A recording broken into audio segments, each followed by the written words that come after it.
Welcome back to Encounters with the Darkness, and this is Haunted Horrors, where I have went through the internet and I am finding the scariest stories that are supposedly true that were online. Do you have a scary story? Is it a true scary story? Did it really happen to you? Did you have an encounter with darkness and you would like for me to reiterate that in only the way that Ashley knows how to do?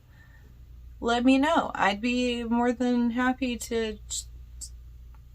It helps me. Honestly, it helps me with more content, and then I don't have to search so hard on the internet. That's what I'm saying. It'll help me out a lot.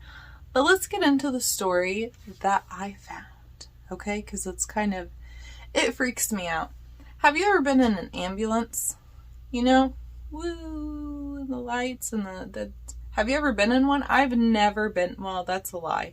I have been in an ambulance before, but it wasn't because I or anyone else was injured. It was because it was take your daughter to work day or something crazy like that. It was a weird thing, and it wasn't my parent, but I was along for the ride, and I don't like ambulances. They kind of freak me out, if I'm being honest. I understand, and yes, I'm a healthcare worker myself, okay? But so I understand that these are mobile hospitals, basically, life-saving, and these are amazing people, EMTs and all of that stuff, super amazing people. But that doesn't take away from the fact that hospitals scare me, and like I just said, this is basically a hospital on wheels, and people have RIP'd in these before, so they kind of give me a little bit of the heebie-jeebies. And wouldn't you know it, I stumbled upon a scary story on the internet that is supposedly true that involves an EMT crew with their ambulance, and it was called Rig 12. Have you heard of this story yet? Oh my gosh, it is completely frightening. Now, in the comments below, I'm going to link where I was able to find the story. There is 2 other stories that are definitely chilling, gave me the heebie-jeebies, that these amazing people have compiled together, so I am encouraging you to go and check this out. But I am going to share the ambulance story, or Rig 12 as we're dubbing it. It's kind of a trip. So, in this story, there are 2 EMT workers. They are both sitting up front. One is in the passenger seat, one is in the driver's seat, and they were stationed out in the middle of nowhere. If anybody who is watching is a fan of Courage the Cowardly Dog, what kind of things happen in the middle of nowhere? Yeah, scary things happen in the middle of nowhere. But these 2 individuals were absolutely fearless, okay? It's 3 o'clock in the morning for them.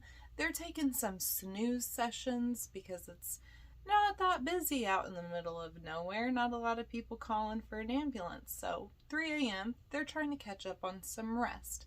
Can't say that I blame them. But anyway, as they're sitting there, the one in the passenger seat's dozing off a bit. And then they hear a noise, a voice. But they were in that in between of kind of asleep, kind of awake. And as I've stated before on many other episodes that we've done, that it's kind of a dangerous time. Normally, no, not dangerous paranormal. Dangerous as in you misinterpret what is happening as paranormal. I just wanted to make that point clear right now. So when you are in the middle of almost drifting to sleep, your whole entire day is replaying in your subconscious. So you could possibly hear a noise or something and think that that was actually around you, when in reality it's just in your head and your brain's just on, I don't know, I'm not a braintologist, but look it up. There's science behind it. If something is happening to you as you are falling asleep, it's probably not paranormal. It's probably not. It's probably just your brain is trying to scare you. Something along this nature. But anyway, this is what the EMT thought himself, or themselves. I'm not sure. But they believed that it was either just something that was going on in their head, memories, they're almost asleep, or maybe it was their coworker. Maybe they said something. It happened again, and they're kind of like, what did you say? And the coworker's like, trying to get some sleep, dude, shut up. I'm definitely interpreting this story all on my own, but it's the basics of what happened. So they were like, no, it wasn't me. I'm trying to go to sleep. So a couple minutes goes by, they don't hear anything again until they do. Until they do hear something again. This time, it was a point blank voice coming from the patient quarters in the back. And it said, "Oh my God, am I going to die?" The goosebumps on me right now. Can just imagine yourself, not even in an ambulance, just anywhere in particular, just sitting there, whatever, maybe you're laying there, who knows, but you're just someplace, and then you hear a disembodied voice say, "Oh my God, am I going to die?" That would just freak me out. Even as a paranormal investigator myself, that would freak me out, because how are you supposed to respond? If something like that happened to me on an investigation, I'd probably just start crying, if we're being honest. Empathy would just take over me, and I would just start crying, because what am I going to do? Tell them, "I'm sorry, you're already dead"? Break their hearts like that? I don't want to be the bearer of bad news. That's overwhelming. But the fact that it happened to these two individuals in a rig that was already said to be haunted, them being skeptics, not believing, of course we always say that the skeptics are the ones who get messed with the most, but the story progresses further than that. Immediately after they hear the voice say, "Oh my God, am I going to die?"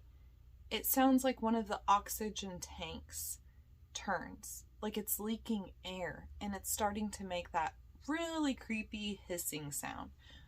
So immediately the two jump out of the cab. They're running around the backs to open up the doors to the patient quarters of the Rig 12, because for all they know, they were kind of dozing in and out. What if someone climbed in and was messing with them, and now messing with the equipment that's back there? That's a huge no-no, right? So they're jumping out, they're running to the back, they open it up, and yeah, no one's there. This is how these stories always go. Nobody's there. And most importantly, the oxygen tanks were fine. So nothing was going on weird with that. Definitely a relief. I hear that they're flammable, so that would be my immediate, the fear would subside about the disembodied voice, and I would just be like, holy crap! The oxygen tank. That's where my mind would go in that scenario. But super freaky. So the rest of the shift, they said that they didn't go back to sleep. They didn't try to sleep. They stayed awake, and they could not wait for their shift to be over. And that's basically where it ends, right there. I don't know. Maybe there's more EMTs who are getting in on this with their own stories about Rig 12. But it did originate, popped up on Reddit. But again, I'll put some links down on the bottom if you want to dig a little bit deeper and look into this and other stories that are very similar to it. You might want to do that. There might be some creepy things. But yeah, that's this week's Haunted Horrors. Sorry that we didn't have a last week's Haunted Horrors.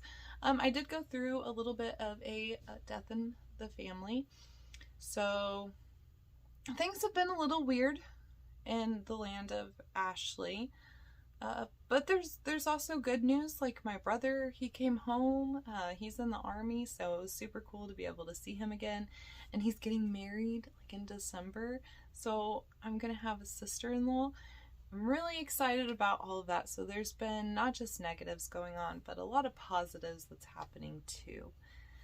So yeah. Let me know. Drop some comments. Hit me up on social media. I would love to hear your opinions. Even if you think that the story is just completely made up. The way that it was written out, so again, check that link in the comments.